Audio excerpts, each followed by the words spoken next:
ये बहुत पुरानी कहानी है, एक गांव की। वीरपुर। एक बार वीरपुर में चूहों का आतंक फैल गया। न जाने कहां से खूब सारे चूहे आ गए और हर जगह बस गए।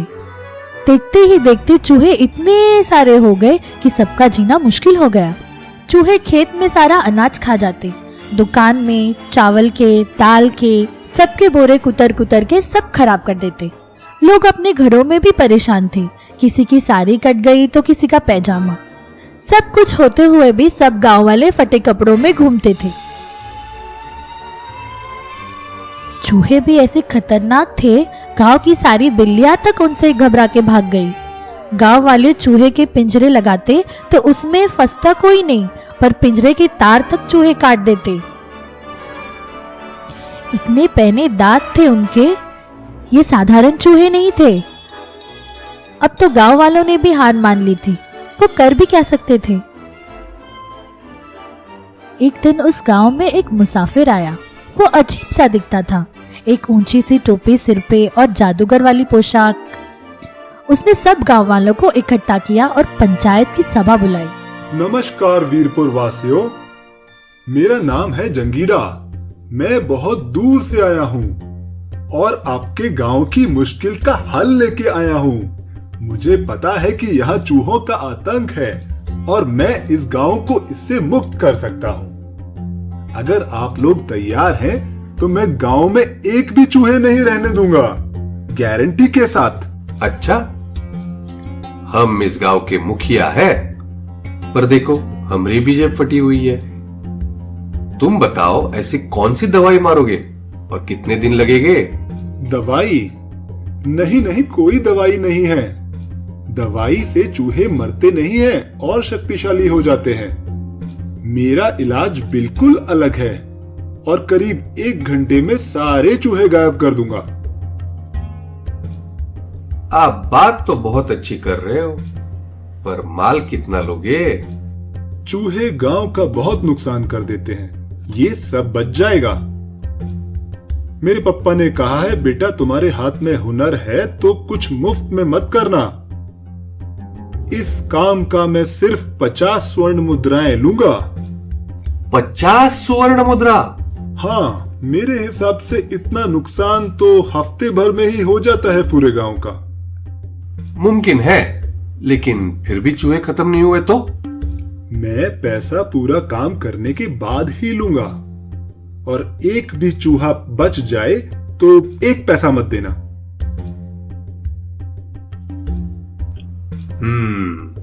इतना भरोसा? रुको 1 मिनट, मैं बाकी पंचों से बात करके आता हूं।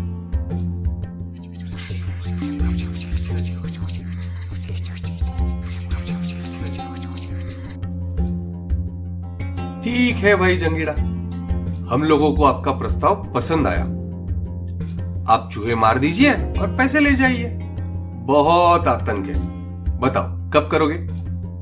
तो बात पक्की फिर, और नेक काम में देरी कैसी? चलो अभी शुरू करते हैं। वाह वाह, जरूर जरूर। फिर जंगीरा ने अपनी बांसुरी निकाली और बजानी शुरू की। जंगीरा की बांसुरी में जैसे जादू था। वो बांसुरी बजाता गया और हर घर, खेत, दुकान, सब जगह से चूहे निकल निकल के उसके पास आने लगे। वो मैदान में आके नाचने लगे। सब चूहों की आंखें बंद थी, आंख बंद करके वो नाच रहे थे। सारे चूहे इकट्ठा होने के बाद जंगीरा ने चलना शुरू किया। चूहे भी मंत्रमुग्ध हो उसके पीछे पीछे चलने लगे, नाचते नाचते। जंगीरा चलते चलते नदी तक पहुंच गया। वो नदी के अंदर जाने लगा। गांव वालों ने देखा कि चूहे भी पानी के अंदर जा रहे थे उसके पीछे।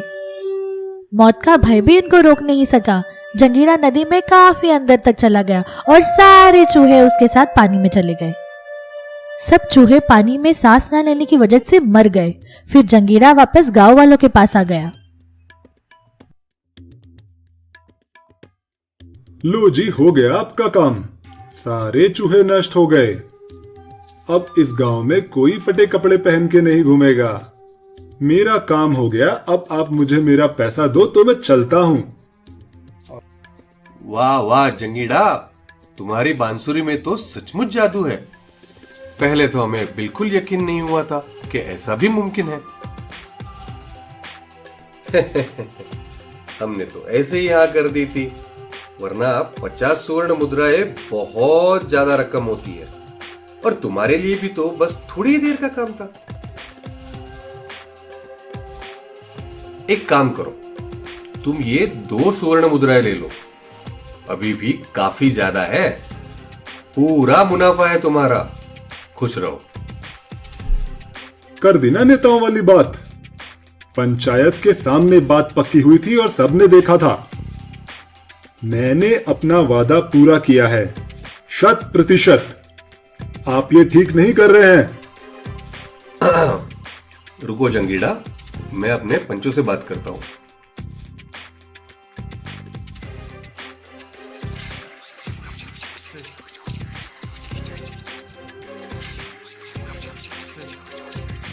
हम सब पंचों ने फैसला कर लिया है। बात 1 घंटे की हुई थी, पर घड़ी के हिसाब से तो तुमने 15 मिनट में ही काम खत्म कर दिया है। और तुमने भी सिर्फ बांसुरी बजाई है और चल के गए हो। हाँ, तुम्हारा हुनर काबिले तारीफ है। इसीलिए गांव की तरफ से खुशी खुशी 5 स्वर्ण मुद्राएं हम तुमको देंगे। अब तो नाराज नहीं हो ना? जंगीड़ा जुबान का पक्का है, बात 50 स्वर्ण मुद्रा की हुई थी, इससे कम नहीं लेगा जंगीड़ा। अच्छा, पत्थर की लकीर लेके बैठे हो। ठीक है, एक काम करते हैं, हम लोगों को भी पैसे ज्यादा लग रहे हैं, तुम हमारे चूहे वापस कर दो, हम तुम्हें 50 स्वर्ण मुद्रा नहीं देंगे।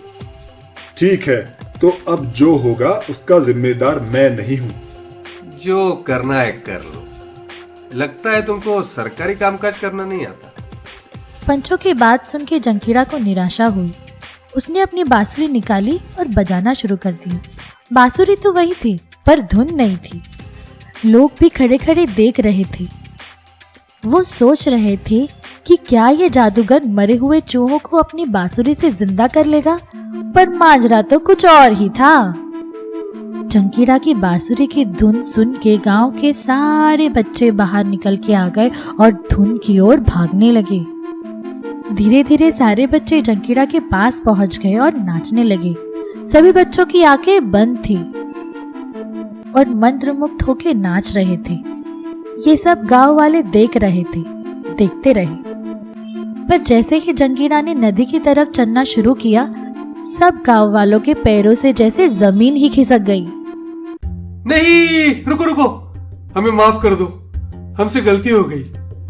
हम पूरी 50 स्वर्ण मुद्राएं देने के लिए तैयार हैं। बच्चों को नुकसान मत पहुंचाओ। जंगीड़ा ने बांसुरी बजाना बंद किया और शांति से बोला, जजमान, आपने मुझसे 2 बार काम कराया है, अब 50 स्वर्ण मुद्रा कैसे? अब तो 100 देनी होंगी। आप सोच के बता दो। अगर हाँ करते हैं तो ठीक है, नहीं तो मैं अपना काम तीसरी बार भी कर सकता हूँ। मेरे पापा ने कहा है, बेटा अगर तुम्हारे हाथ में हुनर है तो कभी मुफ्त में मत करना। पैसा तो मैं हर बार लेता हूँ। ओह, हम समझ गए, सब समझ गए। हाँ, 100 स्वर्ण मुद्रा देते हैं, दरअसल बहुत कम है, हम पूरा दे देंगे, कौनो बात नहीं है। लाओ भाई खजांची, पैसे दो। कैसन आदमी हो तुम, पक्का करके मुकर जाते हो। ईमानदारी का तो जमाना ही नहीं रहा। फिर बच्चों, जंगीड़ा को उसके पूरे पैसे मिले। इसके साथ गांव में जैसे खुशी की लहर छा गई। सब चूहों से मुक्ति पाकर बहुत ही खुश थे। सबने अपने लिए नए नए कपड़े लिए। अब हमरा कुर्ता भी फटा नहीं है, स्टाइल है हमरा, पर पैसे मत मांगना बस। कुछ साल पुरानी बात है। गोदावरी नदी के पास बसा एक गांव था, गोविंदगढ़। गांव के बीचों बीच एक पाठशाला थी, बाल भवन। आसपास के बच्चे वहां पढ़ने आते और स्कूल खत्म होने के बाद पास के एक मैदान में खेलते। उसी स्कूल में एक बच्चा पढ़ता था, रौनक। वो पढ़ने में बहुत तेज और क्लास में हमेशा अव्वल आता। बस एक ही परेशानी थी उसके बाएं पैर में कुछ साल पहले चोट लगी थी, तो उसके बाद वो ठीक से चल नहीं पाता। उसको लगता उसका पैर कमजोर हो गया है और लंगड़ा लंगड़ा के चलता। माँ बाबा ने गांव के हकीमों को दिखाया तो किसी ने जड़ी बूटी दी तो किसी ने तेल मालिश करने को कहा, पर रौनक को कोई फायदा नहीं हुआ।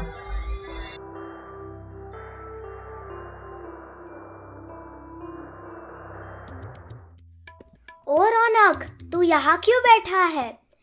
तुझे खेलना नहीं है? हाँ, मन तो है। अरे ये तो लंगड़ा है, ये क्या खेलेगा? मुझे भी खिलाओ ना, मुझे फुटबॉल बहुत पसंद है। तू कैसे खेलेगा? तू तो ठीक से चल भी नहीं पाता। अरे ऐसे मत बोलो, रौनक को बुरा लगेगा। अच्छा रौनक, बुरा मत मान, तू एक्स्ट्रा में आ जा। कोई बाहर जाएगा तो तुझे ही चांस मिलेगा। हाँ हाँ हाँ हाँ हाँ, पर कोई बाहर जाएगा तो ही ना। हाँ वो तो है। रौनक को बुरा लगा, पर वो मैच देखने में व्यस्त हो गया। उसको फुटबॉल का गेम बहुत अच्छा लगता था। वो अक्सर स्कूल के बाद वहां आकर दूसरों को खेलते हुए देखता।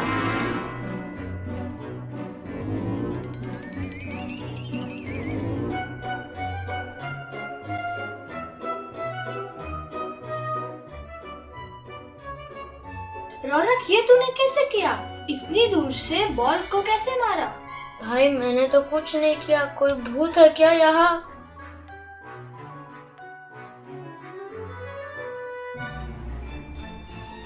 ला ला ला ला ला ला, मैं चला उड़ के, कोई मुझे पकड़े, मैं सबका हीरो, ऐसे बोले लड़के।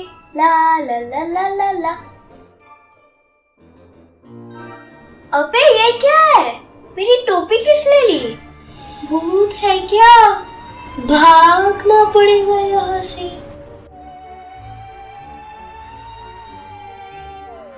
बच्चों, सब अपने होमवर्क की कॉपी निकालो, मुझे करेक्शन करना है।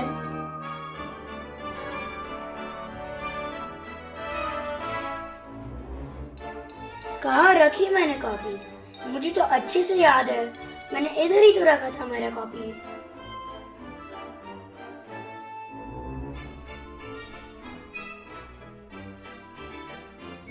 चंपा, ये क्या मजाक है? अपनी कॉपी वहाँ क्यों टांगी? ये कोई तरीका है? मैं सच बोल रहा हूँ, मैंने नहीं टांगी। तुमने नहीं टांगी तो भूत आकर टांग गया। जाओ बाहर जाकर मुर्गा बनाओ। ये तो सच में भूत का काम लगता है। बहुत किस्से सुनने में आ रहे हैं। सच में कोई भूत घूम रहा है, सबको परेशान कर रहा है। एक दिन सब मिलकर मैदान में पेड़ के नीचे बैठ के पेप्सी कोला आइसक्रीम खा रहे थे। रौनक भी ये सब देख रहा है। तभी एक की आइसक्रीम हवा में उड़ने लगती है। रुस्तम, तुम कुछ करो, हम लोगों के लीडर हो तो। सोचता हूँ। अरे एक तरकीब आई।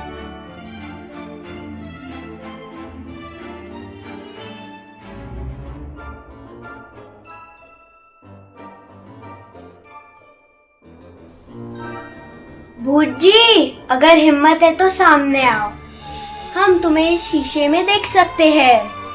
मेरी दादी ने बताया था मुझे, भूत सिर्फ शीशे में दिखते हैं। हिम्मत है तो अपनी शक्ल दिखाओ।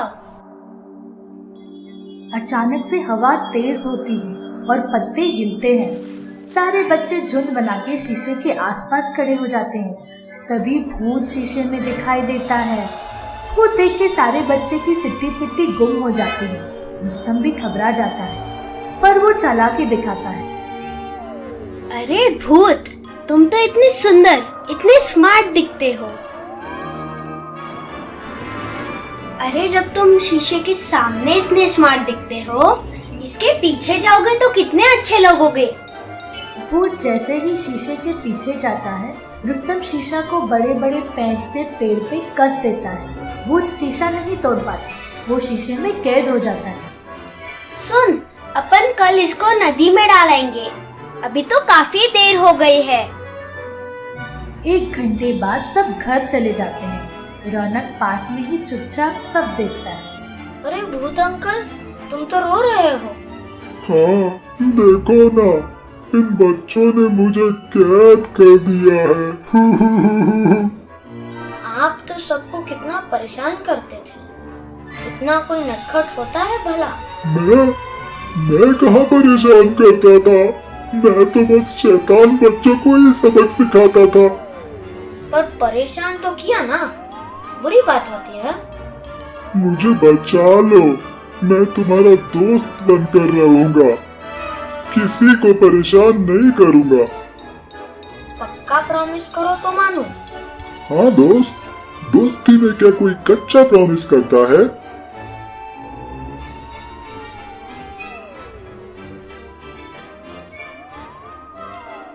मैं तो तुम्हें देख पा रहा हूँ, पर कैसे? मेरी तुमसे दोस्ती हो गई, अब मैं जब चाहूँ तुमको दिखाई दे सकता हूँ। अरे वाह, पर अब कोई शैतानी नहीं। अब भूत और रौनक में गहरी दोस्ती हो गई। वो साथ में खूब बातें करते। एक दिन, अरे रौनक, क्यों इतने उदास बैठे हो? मैं क्या बताऊं, मेरा लेफ्ट पैर कमजोर है, मुझे चलने में दिक्कत होती है और मुझे फुटबॉल बहुत पसंद है, पर कोई खिलाता ही नहीं है। मुझे एक्स्ट्रा में डाला है, पर कोई बाहर आए तो ही चांस मिले ना। भूत और रौनक की खूब जमने लगी। भूत रौनक के साथ घर तक वॉक करता। रास्ते में पैदल चलते वो रोज रौनक के साथ एक गेम खेलता। अरे ये गेम पता है ना, एक पत्थर पसंद करो और चलते चलते उसको पैर से किक करो और अपने साथ ले चलो। पत्थर तुम्हारा रास्ते का साथी भी बन गया और गेम का गेम। हाँ, ये तो मजेदार गेम है, मैं पहले खेलता था खूब। कुछ दिन बाद स्कूल में फुटबॉल का मैच होता है। रौनक बाकी खिलाड़ियों के साथ बैठता है, पर उसको पता है सब खेलने जाएंगे और वो वही बैठा रहेगा एक्स्ट्रा खिलाड़ी बनकर। रौनक की टीम हारने लगती है। 2-0 का स्कोर है। 3 गोल करने हैं और हाफ टाइम हो गया है।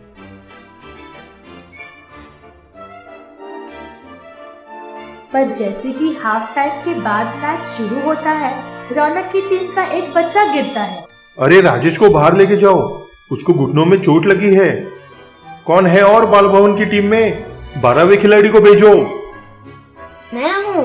पर वो डर जाता है। उसने तो इन सबके साथ कभी नहीं खेला, बस पहले प्रैक्टिस करता था अकेले कभी कभी। भूत अंकल, मैं कैसे खेलूंगा? अब क्या करूँ? दोस्त, वही वक्त आ गया जो तुम हमेशा से चाहते थे। अपने स्कूल के लिए खेलना। आगे बढ़ो, सब अपने आप होगा। मैं एक पैर से खेलूंगा क्या?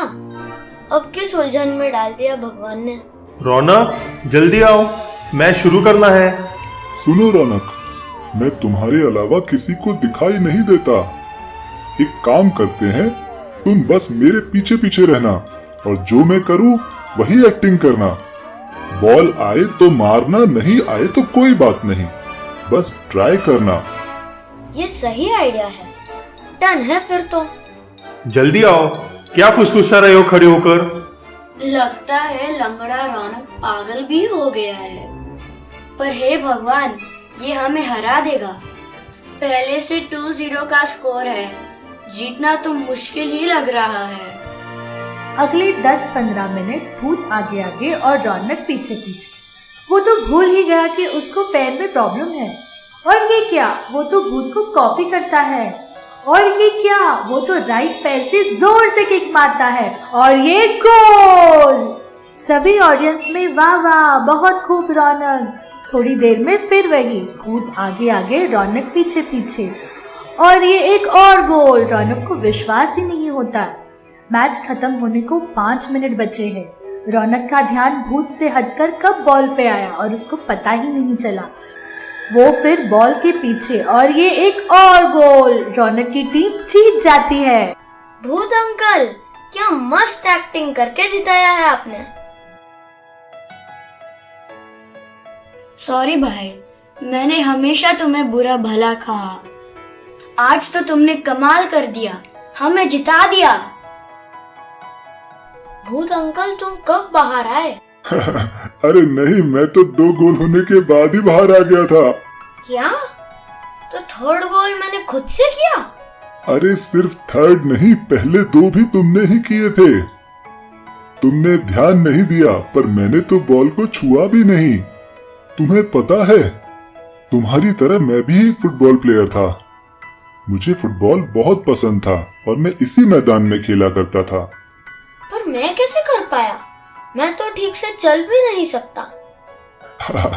अरे वो बात बहुत पुरानी हो गई। इतने दिन जो हम रोज घर जाते गेम खेलते, वो तो फुटबॉल खेलने की प्रैक्टिस ही थी। अरे हाँ, क्या बात कर रहे हो? यही बात है दोस्त। इतने वक्त तक तुम अपनी कमजोरी पर ध्यान देते रहे और चल नहीं पा रहे थे। फिर तुमने अपनी ताकत पे ध्यान दिया, सारा फोकस वहां डाला, और तुम कब प्रैक्टिस करते रहे तुम्हें पता ही नहीं चला। और आज तुम इतना अच्छा खेले हो कि सब वाह-वाही कर रहे हैं। हाँ, अगर हम सब अपनी कमजोरी की जगह अपनी ताकत पर ध्यान दें तो बहुत सफल होंगे।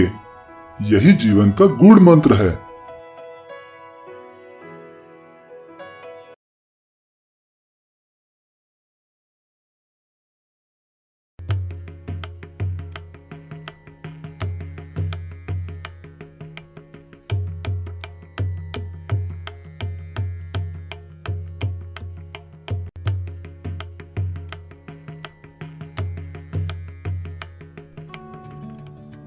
ये कहानी है वीरपुर गांव के एक किसान की। राम स्वरूप बहुत मेहनती किसान था और बहुत मन लगा के काम करता था। लेकिन उसके 3 हट्टे कट्टे बच्चे थे। तीनों बच्चे बहुत ही आलसी थे। वो कभी मेहनत नहीं करते थे, बस यहाँ वहाँ घूमते रहते और कोई काम न करते। माँ, रोटी, बड़ी भूख लगी है, बहुत थक गए हैं। अरे वाह, ऐसा क्या काम करके आया है जो थक गया? अरे माँ, खिलाड़ी हैं बड़े भैया, क्या पत्ते खेलते हैं, इतने अच्छे कि कभी कोई हरा नहीं पाया। हे भगवान, बस यही लत लगनी रह गई थी। अब जुआ भी खेलना शुरू कर दिया तुम लोगों ने। जाओ, आज रोटी नहीं मिलेगी। दे देना माँ, बहुत भूख लगी है, कुछ ना खाया सवेरे से। हाय मेरे बच्चे, सुबह से भूखे बैठे हो, आए क्यों नहीं? रुको, मैं अभी खाना लगाती हूँ। अरे नास मिटो, वक्त रहते सुधर जाओ तीनों, कुछ काम धंधा कर लो। बुढ़ा बाप ज्यादा दिन तक काम नहीं कर पाएगा। खुद खेती बाड़ी करो और अपने पैरों पर खड़े हो जाओ। अरे नहीं पिताजी, खेती आज के जमाने में कौन करता है, बहुत मेहनत लगती है। आप खेत तो बेच ही दो और जो पैसा आएगा उससे एक दुकान ले लो। बहुत आइडियाज है मेरे पास। और मैं तो मुंबई जाऊंगा, फिल्म बनाऊंगा, थोड़ा पैसा चाहिए बस।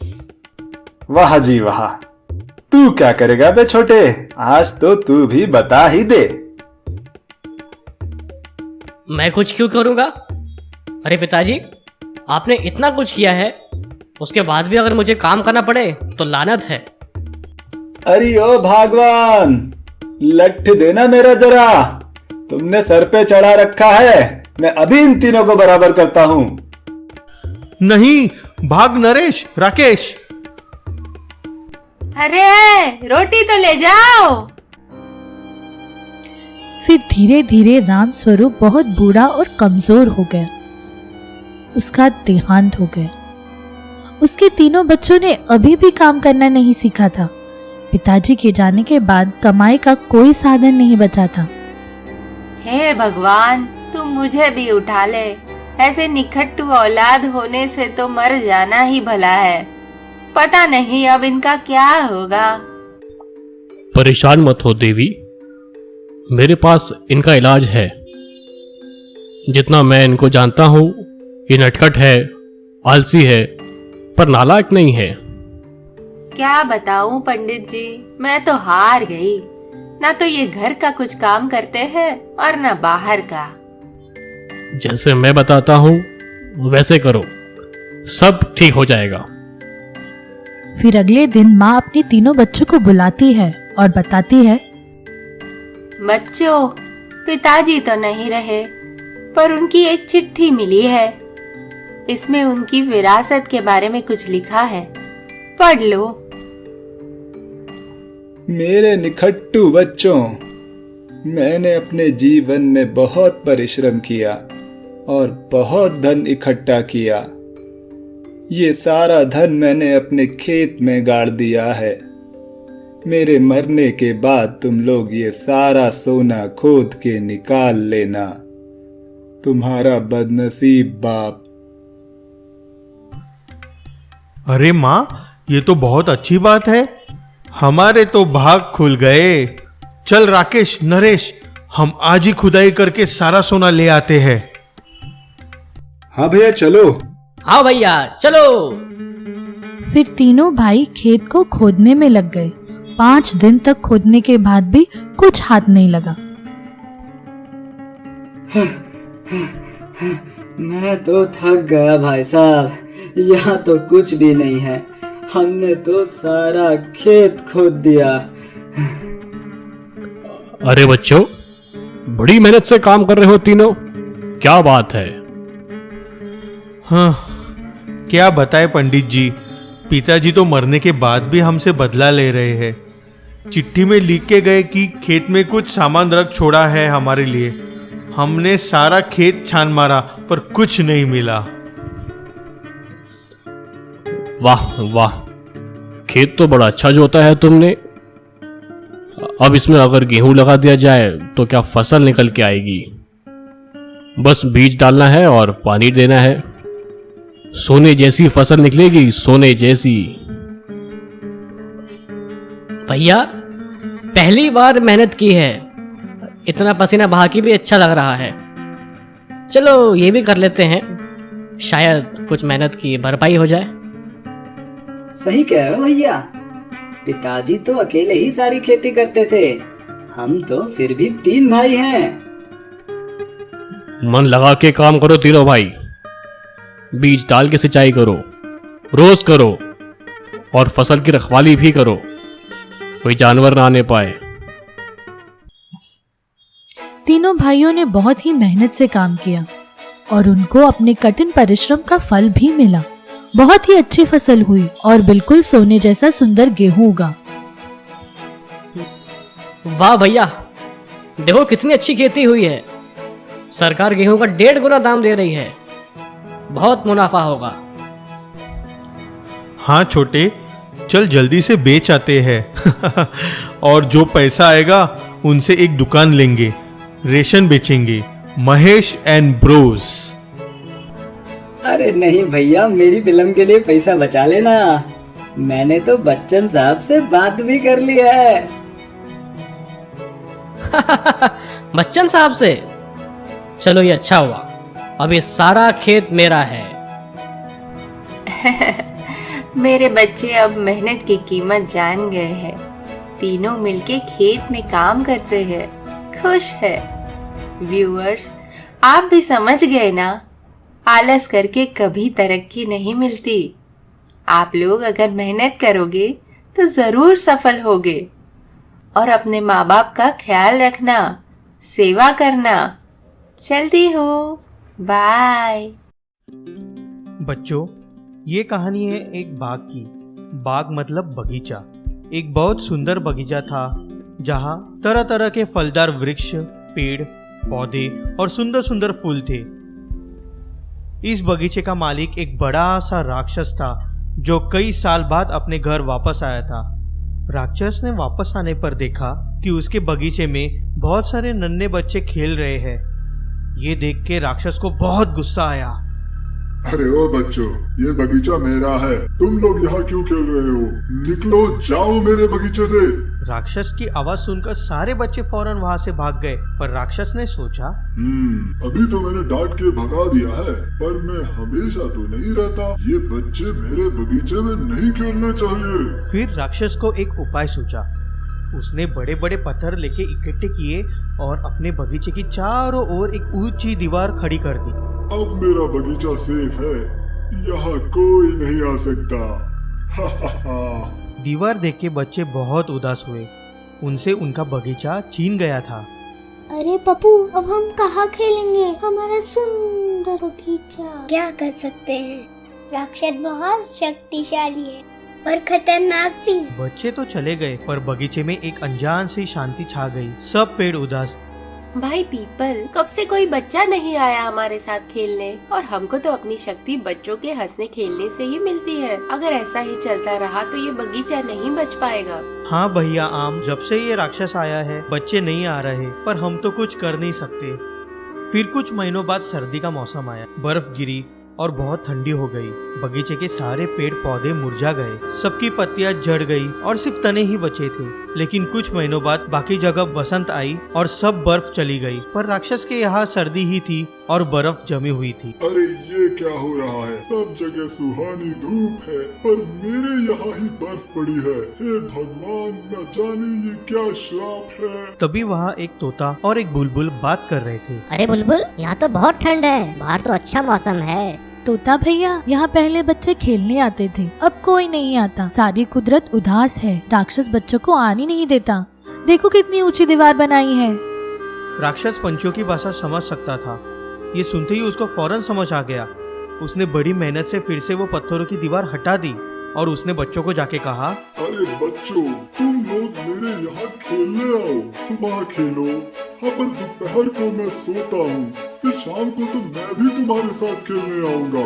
तुम लोगों के बिना बगीचे में कोई मजा ही नहीं आ रहा है। आ जाओ सब। ये बात सुन के बच्चे खुशी से चिल्ला उठे। बच्चों के आने से बाग में भी रौनक आ गई। जल्दी सारी बर्फ चली गई, पेड़ों में नए पत्ते और फूल निकलने लगे। बाग फिर से पहले जैसे फलने फूलने लगा। सब बच्चे राक्षस के दोस्त बन गए थे और सब साथ में खेलते थे। ओ अंकल, मुझे फर्स्ट करो। अरे नहीं, मेरी बारी है, मुझे दो। ना ना ना ना, ये गोल तो मैं ही करूँगा।